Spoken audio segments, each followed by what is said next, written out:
So long as there are events happening in the world, there will always be news. But over the years, the way we make, break, deliver and receive news has changed. Television news organizer. It often begins with a ringing telephone and a glance at the map. The news story is underway.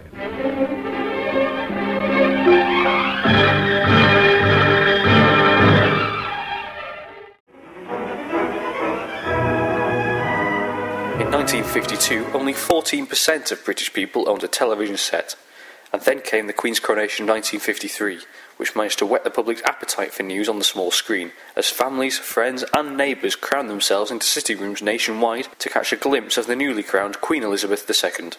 By 1954, TV ownership had soared to 31%, and the BBC had thus far reigned supreme with their coverage. However, in 1955, it would receive competition for viewers as ITV launched. A new public service is about to be launched over the rooftops of old London. By this point, wealthy media organisations such as the BBC and ITV would be paying lots of people to perform different tasks. Cameramen, newsreaders, sound recorders and editors would all have to carry out their predetermined tasks.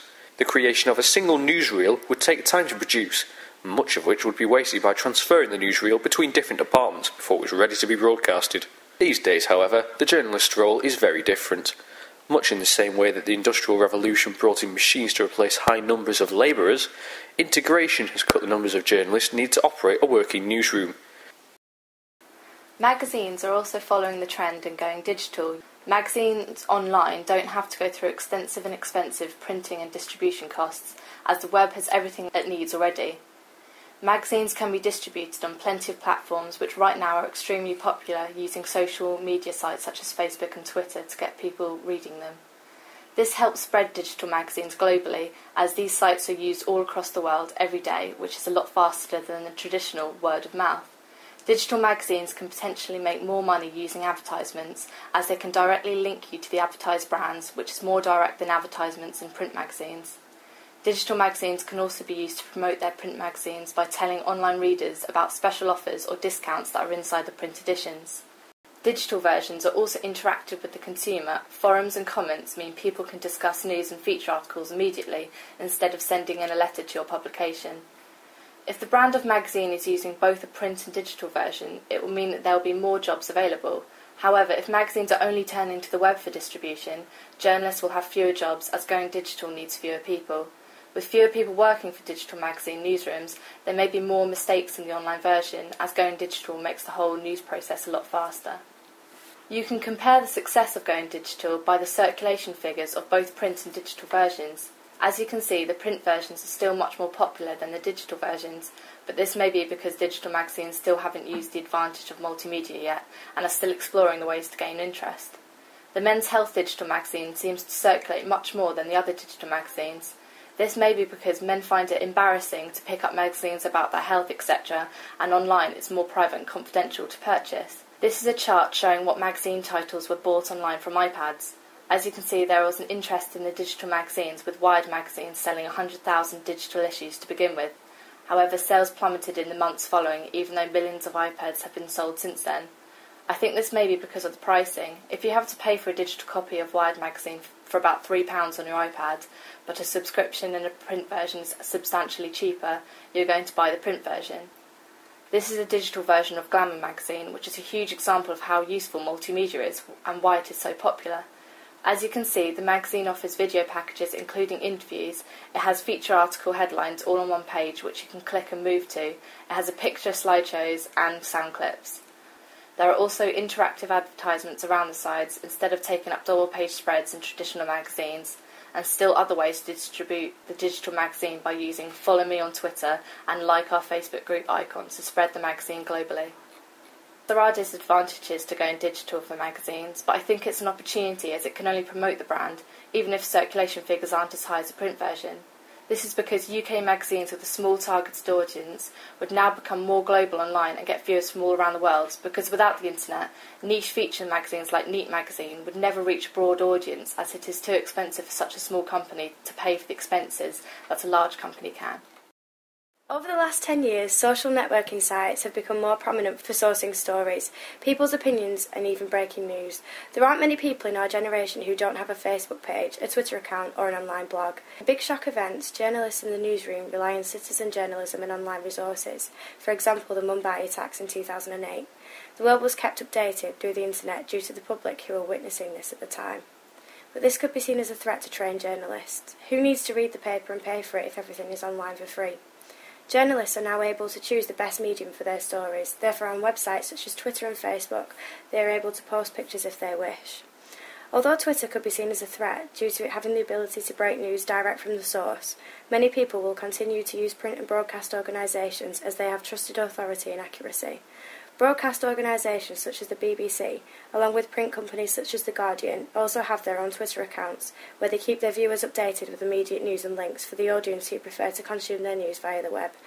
BBC, for example, frequently ask people to send in pictures of something that may have happened that day. Take the 7/7 bombings. The BBC received pictures before it was on the news from people first-hand. Citizen journalists cannot be easily trusted like a journalist who most likely have higher qualifications, better equipment and more experience. 1 in every 13 people have a Facebook account. Users are able to privately message anyone on Facebook, so after a reporter or producer sees a source they want to interview, they'll contact that person through a private message from his personal Facebook profile. The print side of journalism may not appeal to younger audience like the digital newsroom does. The younger generation has grown up with computers and the internet, therefore it could be seen as an opportunity as it's bringing in a new generation interested in news. Writing in a blog is a lot more free than writing for print.